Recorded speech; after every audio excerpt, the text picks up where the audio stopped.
Ghosts. Hello, Ghostbusters. They're real. You do? They're mean. You have? They're here. 9 billion names of Pod. From Atlanta, where there's a river of poisonous slime encircling the city. We call it the Beltline. it's the 9 billion names of Pod with Dan Bauman and Michael Reed. I'm Dan Bauman. I'm not afraid of no girls. So let's talk about some stuff. No, I'm done cleaning out my nose. Ectoplasm's gone. Let's go ahead and play part 2. But then you're thinking to yourself, well, we've accounted for everybody, but there's one person that was integral. I mean, a major, above the title. I actually, the credits. And I had heard nothing about it. Yeah. I had no idea. I haven't even thought we're missing this person. Yeah, and I looked over to Courtney. I was like, did I miss her cameo? Did I miss Sigourney Weaver's cameo? You didn't. I didn't because all of Marvel films. Yeah. And see, I don't know about you, but since birth, I watch the credits all the way to the end. Always have. And before anything was revealed in it, it was for me a sign of these people worked on this. Yeah. Can you not give them an extra 5 minutes to look at their name scrolling by way too fast to really appreciate all of them?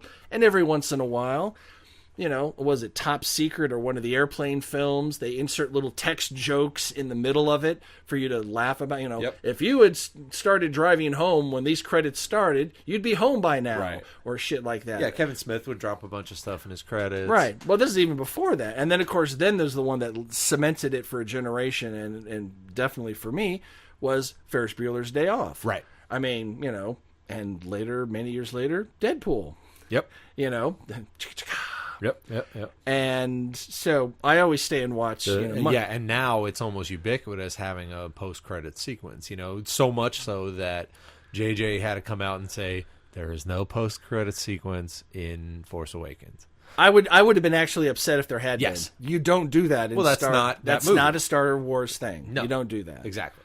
So anyway, We get to the credits. First of all, great credit sequence, I thought. The animation was how cool. it kind of, they had the ghost coming around, and they would, kind of ghost out and kind of whip around. And instead of, one post-credit scene, there was, scenes all the way through the credits, yeah, which was kind of neat. We got little bits here and there. More an epilogue as we went along. And, of course, some of the original drawings for the Ghostbusters logo, we saw the one that the guy, we'll talk about him in a minute. Yeah. And then we saw a whole bunch of other ones that we didn't see in the film, that's even worse. Yeah. So there's more going on there, and I think that's something that I'd like to see more when it's appropriate. Why shouldn't the credits be a place for you to where can we put this? Throw it in with the credits. Yeah. Give us a little more. Little For that one gag of the logo that he draws, there were 100 concept art pieces done by the art department. Well, let's do that. Let's put more. You paid guys to create those. Yeah, let's make some use out of it. Put them in there.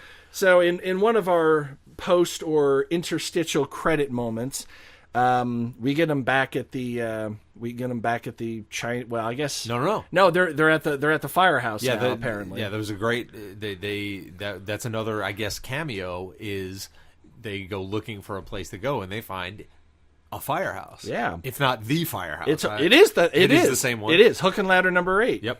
And the line was great. She's like, "Yeah, it's only $21,000 a month," and she goes, "Burn in hell." Yeah, and so quickly. I'm sorry, I didn't mean that, but what And so that's why they're at the Chinese restaurant. Right, exactly. And that's the thing they always how can the Friends in the sitcom Friends afford this loft in New York City that is easily, at that point maybe 10,000 square feet. Yeah, it's perfect for shooting a sitcom in, and also costs $9,900 a month in rent, which as a sous chef, I'm sure, was it Monica can afford, and a waitress at a coffee shop. Yeah, of course, not a problem, because we all know that minimum wage will just take care of anything. Yeah.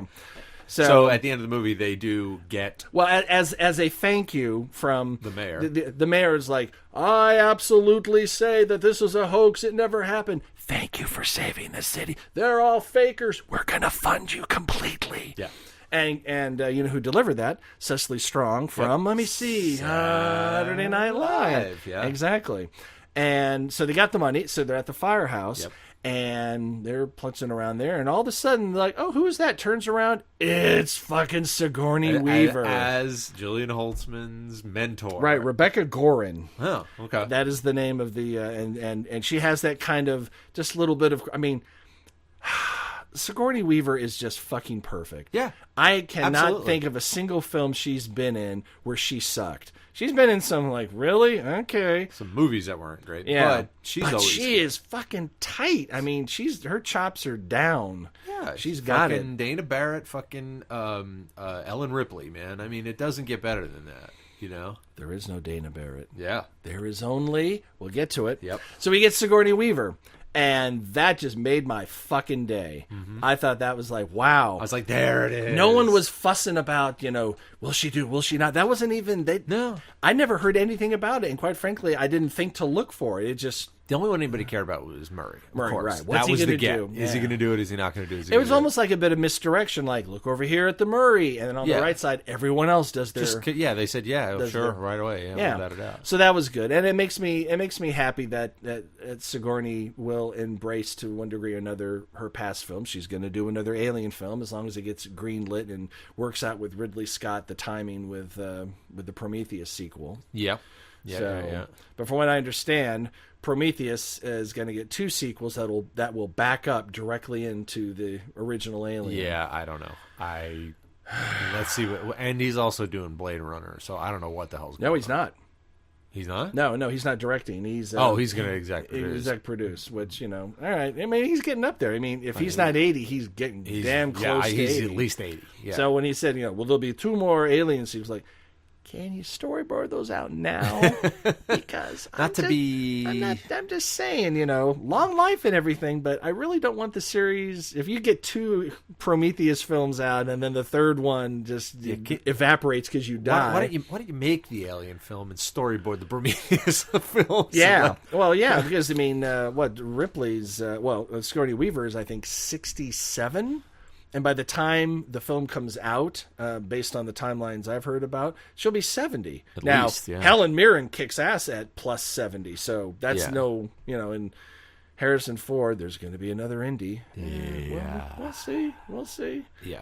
I mean, I'm not as big a hater on Crystal Skull as everyone. Yeah, it's definitely the weakest out of the 4. Yeah, absolutely. It's got issues. But it didn't embarrass itself too much. No. Be like, oh, you have a problem with him surviving in a lead-lined, you know, refrigerator, which, of course, they didn't make and never existed. But you have no problem with a guy reaching into his, you know, heart, pulling out a beating heart. Like, right. That's where you draw the line at the nuclear. And the angels that killed all the Nazis, you know, out of the box. Oh, out of them. Yes, exactly. Yeah. It's like, okay. Like, and the Holy Grail. Yeah, no, that's all fine. But the refrigerator. Yeah, it's like, how can lightsabers exist? You know, I don't get that. Oh, you accept the fact that there's sound in space, which there's not, but the swords give you got it. Yep. So there we go. Nerd wrath. It's a thing. And then at the end of the film, we get a little like a little tease, a little. Here's what I thought. Okay, because the scene is they're sitting around the lab like they were, and they're making some jokes in the background, and Leslie Jones is sitting listening to the reel.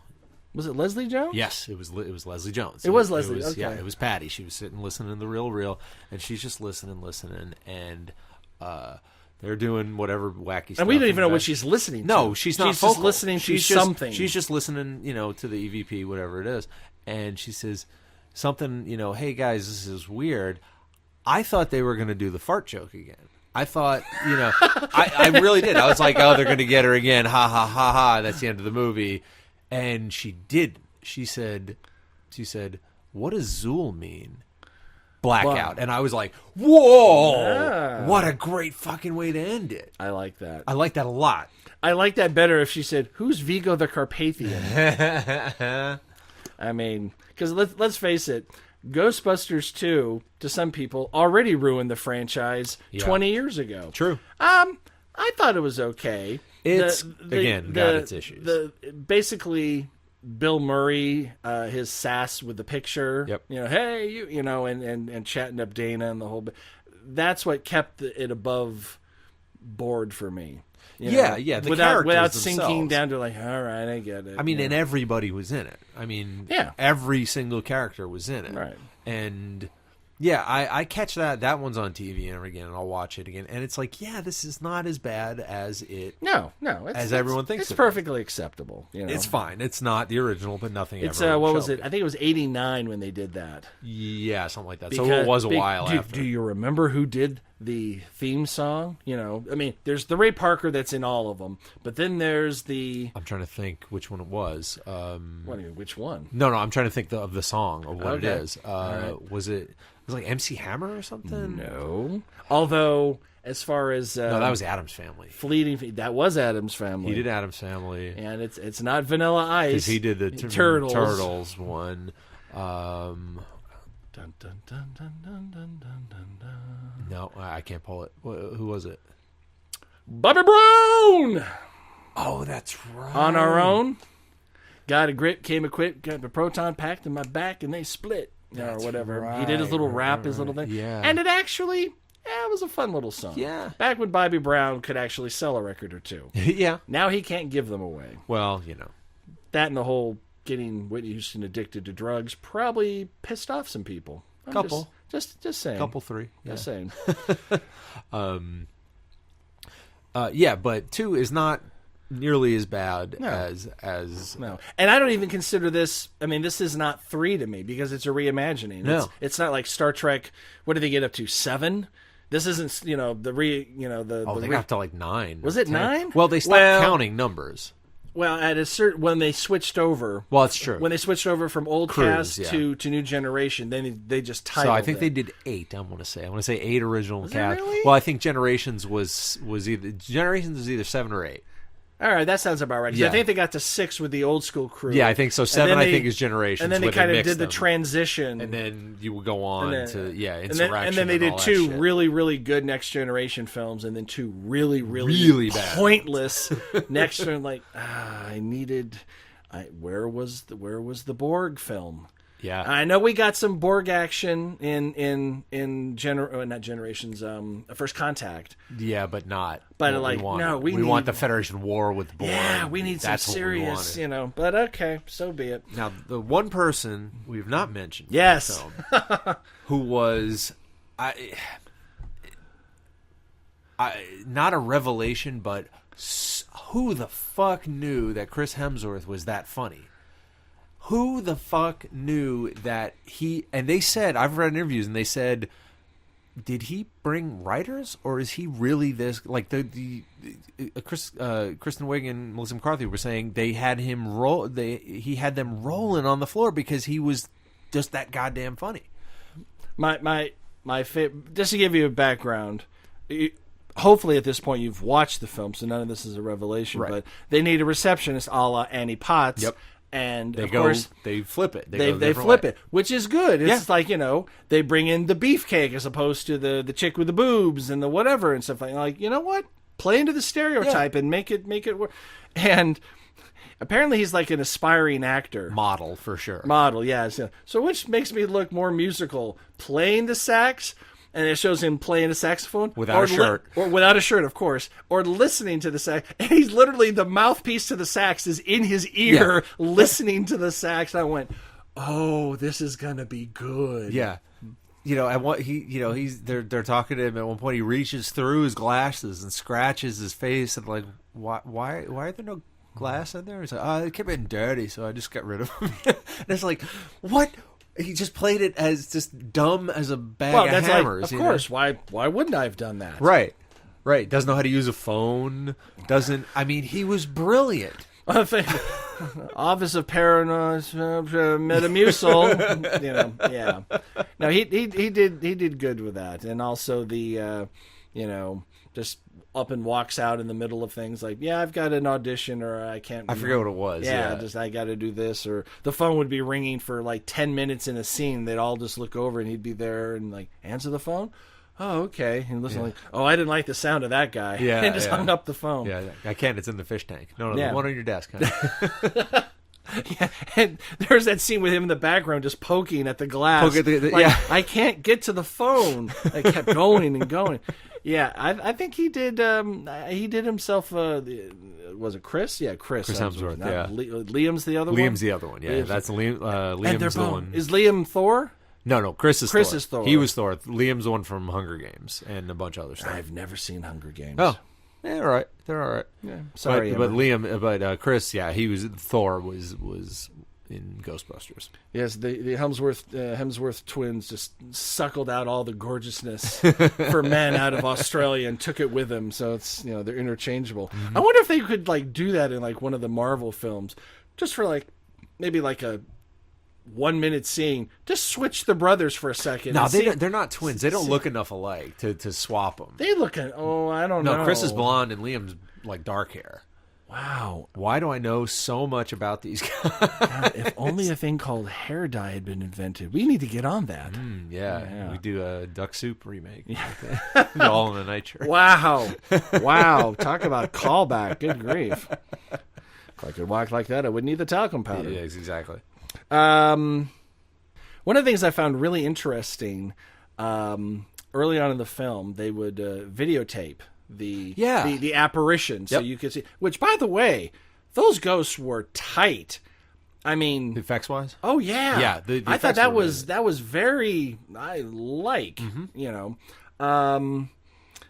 and they would put it up on YouTube. They're like, "Oh, this is the worst. You girls suck." I hope you die in a vat of your own feces. Because YouTube comments. YouTube comments. If you want to believe in the best of humanity, don't go anywhere near YouTube. Yeah. Here's a pretty flower that my child brought to me with a fluffy puppy. Die, you bitch. Okay, God bless America. Mm-hmm.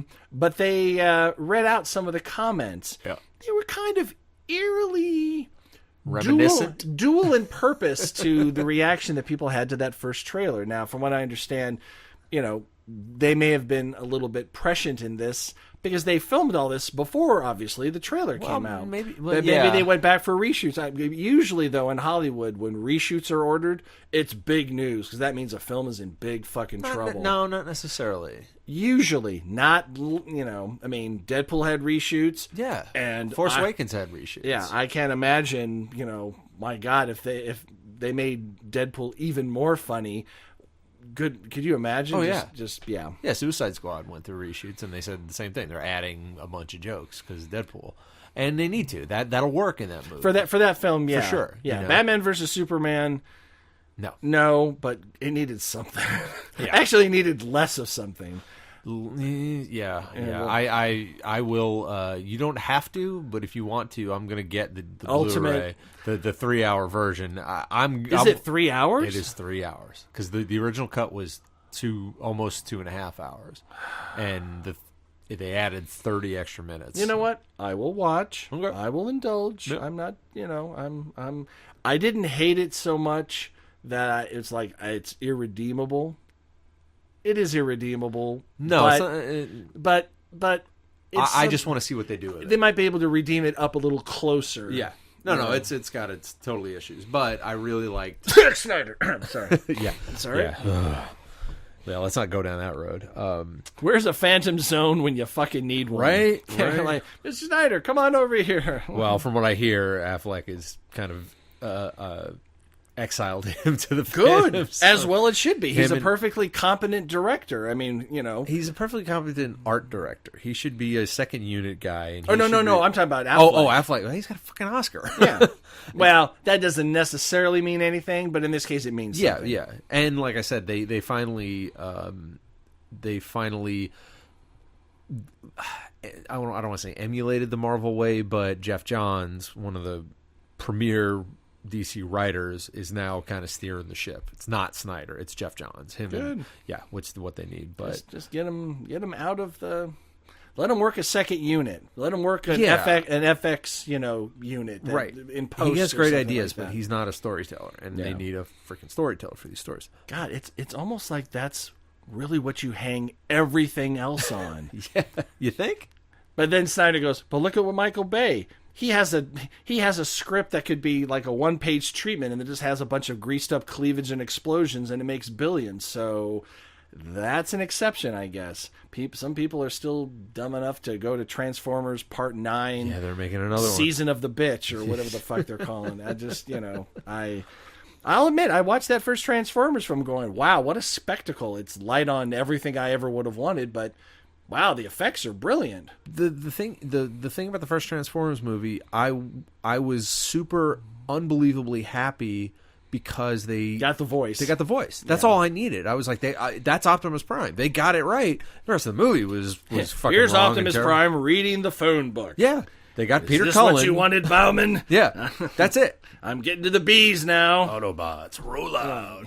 Like, transform and roll out. They got the right guy, and that's all it took. And it was, it wasn't enough. It wasn't enough. Back to Ghostbusters. Back to Ghostbusters. The other point I was going to make was the one thing they did that I really liked that wasn't so much in the first movie was, and it could have gone south, but I think it really worked.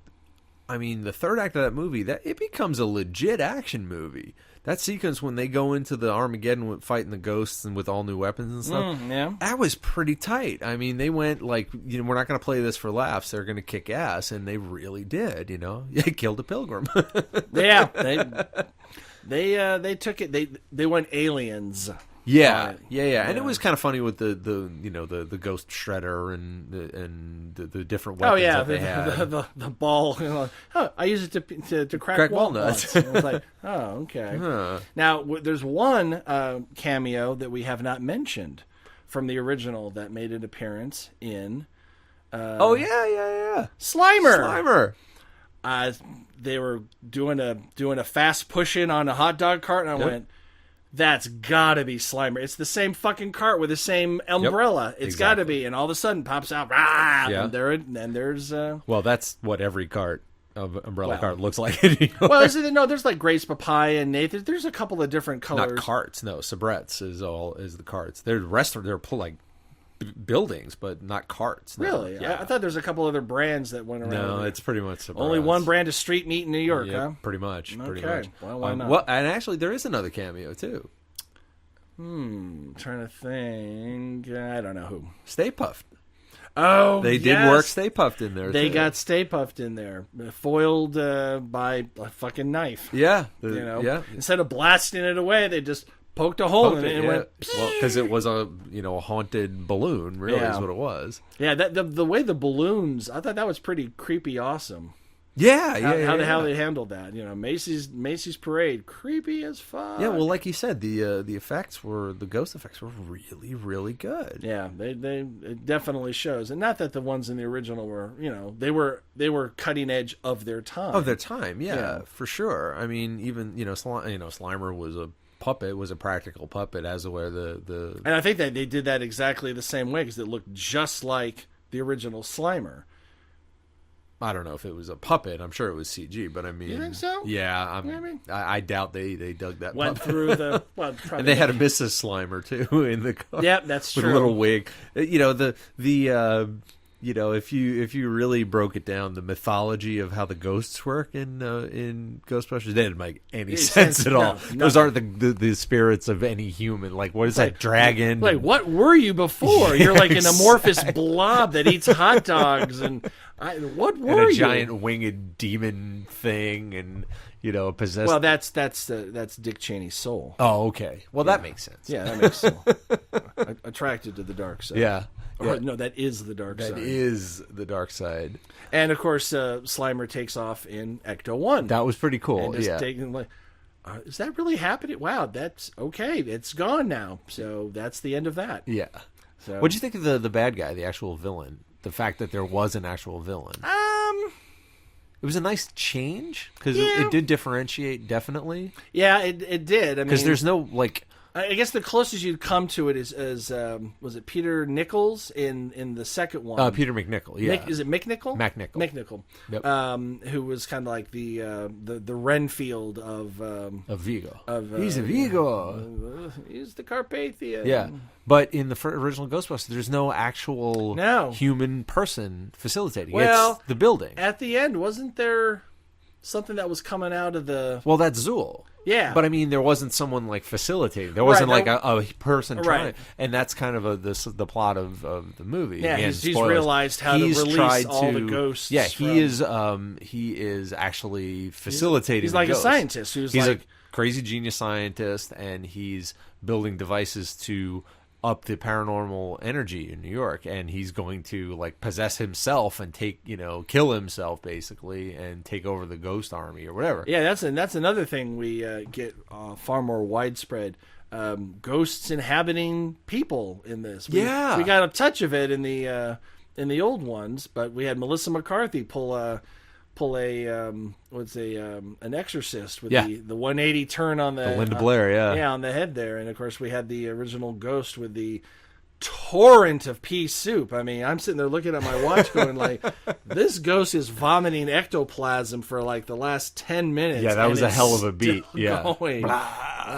Yeah. It's like, well, that's the way you drop the mic in the ghost world. You vomit like 10 hours of ectoplasmic shit, and then you piece the fuck out the door. Yeah, there was a lot of slime in this movie. There was a lot of goo. But to their credit, no one says, I've been slimed. Yeah, they didn't. Yeah, they left that one out. Okay, they didn't. They alluded to some stuff. But they didn't.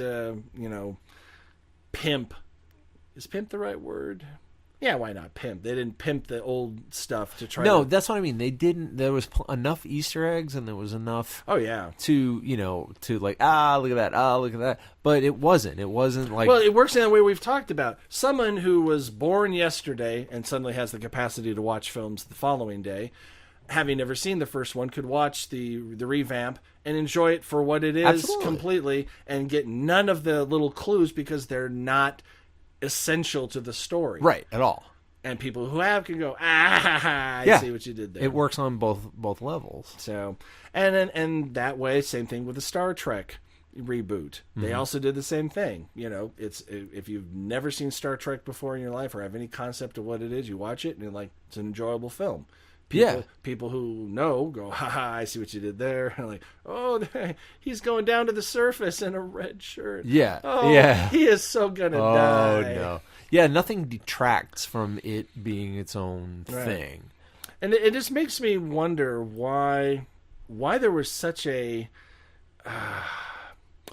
outcry about this being a female Ghostbusters. I don't understand it. I hate to think that it's, being misogynist in some way, but I can't really, because movies get remade all the time. Yeah. And not all of them are like the crown jewels of your childhood, like Ghostbusters, but there is just an entirely different reaction to this than I would have expected. And as much as I hate to say it, I think it's just because we don't want no chicks doing the stuff that men do. Yeah, there's an underlying current of that for sure. People get real twitchy when they do that. Like the first one I really remember of a case like this was when they remade Battlestar Galactica, and they made Starbuck and Boomer female. Yep. And people were like, "What? What?" And it turned out to be phenomenal choices. Yeah. I mean, my reaction was, how's that going to work? Yeah. And then I watched it like, apparently very fucking well. Yeah, you hire the two phenomenal actresses. With far better acting than the original. Oh, way better. It's almost like you want to say to these people, do you really remember the original Battlestar Galactica? Or you just have a memory from childhood that it was so great?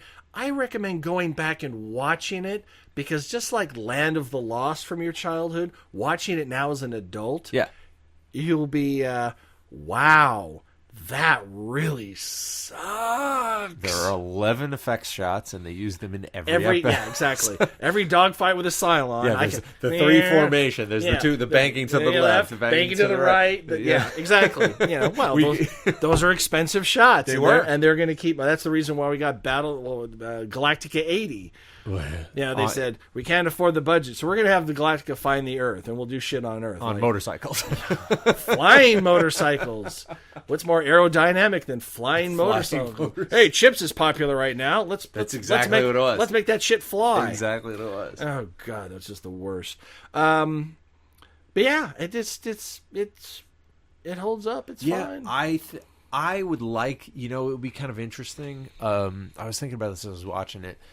If they did, in the sequel, another big cataclysmic event, and they're as long as it's not a river of slime under the city. Yeah, that'll be fine. But no, that won't be fine. They've done that. That's what I mean. Yeah, it would be fine if they don't do that. Yeah. I think it would be good, or it would be interesting. A personification of Zool. Like, Zool's actually a motherfucker. Yeah. Like you go up against, like, maybe even taking human form. Zool was Stay Puft. I mean, that's how... Well, but I'm talking about, like, actual Zool. True. Like inhabiting a person. Like, I'm the mayor, and I'm actually Zool doing stuff. We see through you. My little, French tickler goes. Whee! That was a little odd. That thing. The PKE meter. Yeah. Yeah. That thing just basically said, "I need a moment alone with my meter," because that was. But I would think it would be really interesting if another big cataclysmic event, like they open that big giant portal. If we saw through that and saw, like, the original Ghostbusters fighting Zool, like it's a parallel dimension. Ooh. See, that would work for me. Oh, it's like, this isn't the parallel dimension. They're the parallel dimension. Yeah. What you saw was a nut. I liked it. I also read a... hey, check out this box. Where are your thoughts? They are outside of it. Yes. But there was I read a review on Ain't It Cool News. Harry Knowles did a review, and his theory was his dream theory of what he thinks it is or would like it to be is that for a sequel to this. No, that this Ghostbusters. Oh, this one. Oh. Like that was Peter Venkman. That was Dana Barrett. That was Janine. That was Ray Stantz. And he said underlying, the mayor was trying to cover up, the Ghostbusters. He said, what if they did that 30 years ago, covered all that stuff up, put them in witness protection, and that's why I was like, that's a really cool idea. It ain't what's going on, but how? To serve what purpose other than that's cute. I don't know. I don't see how that would only really, if it goes somewhere. It would have to. It would have to serve the story somehow, other than just like wow, that's cool that they did that. Mm-hmm. And why? Yeah. But I like the idea in the sequel to the reboot.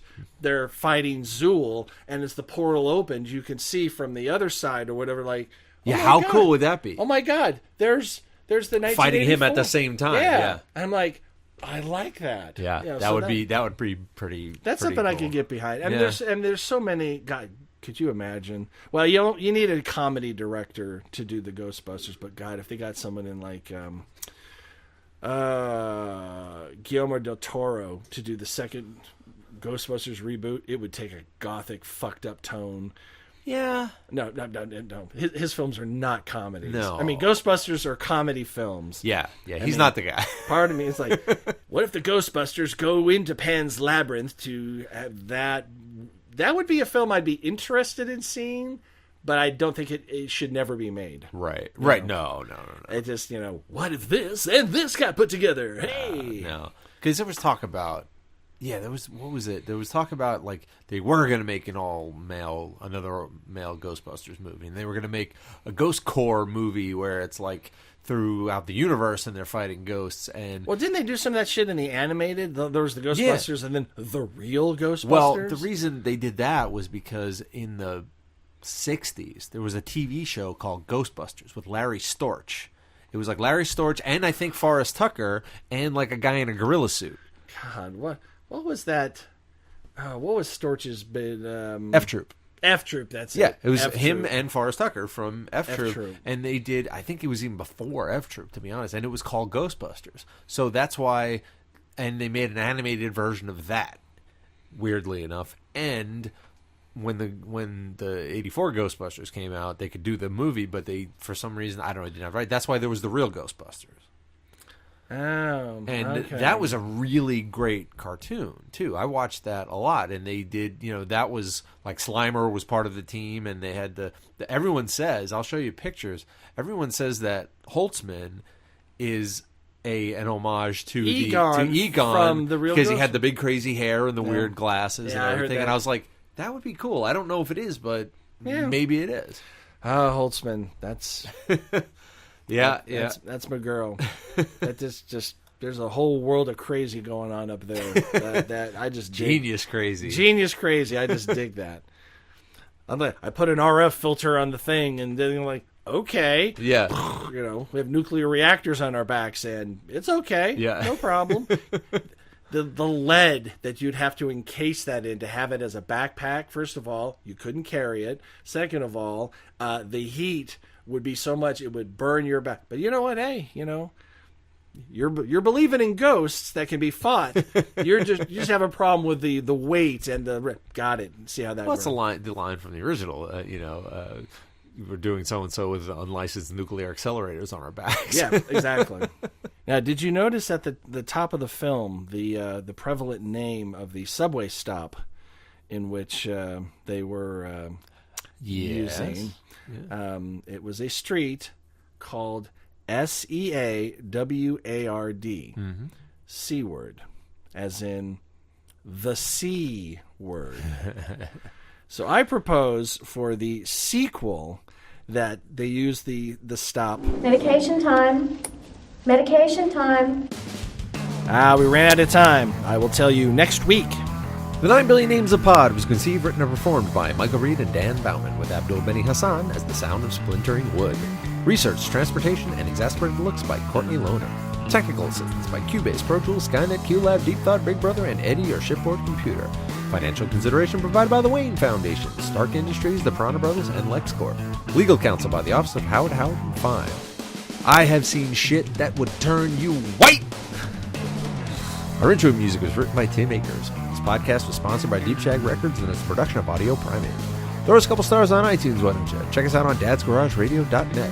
Listen, watch on YouTube. Listen on SoundCloud. Stream us on Stitcher. Like us on Facebook. Follow us on Twitter. Or email us, comlick@billionpod.com. Till this happens again, I'm Dan Bauman. I'm Michael Reed. LLC.